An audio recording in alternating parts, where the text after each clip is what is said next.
തിരുവനന്തപുരത്തിൻ്റെ റോസാ കൊട്ടാരം, അതാണ് ഭീമാപ്പള്ളി. ആദ്യമേ തന്നെ പറയട്ടെ, ചെറിയ പനിയുടെയും ജലദോഷത്തിൻ്റെയും പ്രശ്നമുള്ളതുകൊണ്ട് സൗണ്ട് ചെറിയ പ്രശ്നമുണ്ട്.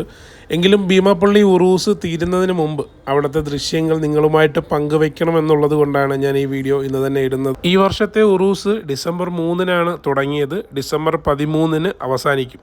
തിരുവനന്തപുരത്തിൻ്റെ സ്വന്തം ഭീമാപ്പള്ളിയിൽ ഇന്ത്യയുടെ വിവിധ ഭാഗങ്ങളിൽ നിന്നുള്ളവരൊക്കെ വന്നു പോകാറുണ്ട്. ജാതി മത ഭേദമന്യെയാണ് എല്ലാവരും ഇവിടെ എത്തുന്നത്. 3 മക്ബറകളാണ് ഭീമാപ്പള്ളിയിൽ സ്ഥിതി ചെയ്യുന്നത്.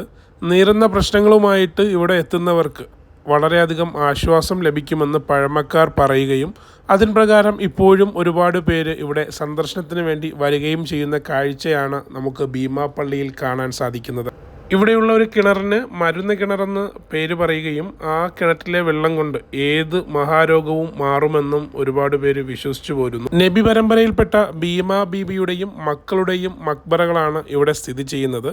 ഭീമാ ബീവിയുടെ പേരിൽ നിന്നുമാണ് ഭീമാപ്പള്ളി എന്ന പേരുണ്ടായത്. ആതുര സേവനവും മതപ്രബോധനവുമായി കേരളം മുഴുവൻ ചുറ്റിയ ഭീമാ ഉമ്മ ഒടുവിൽ ഭീമാപ്പള്ളിയിലെത്തുകയും അവിടെ വെച്ച് മരണപ്പെടുകയും ചെയ്തു എന്നാണ് ചരിത്രങ്ങൾ പറയുന്നത്.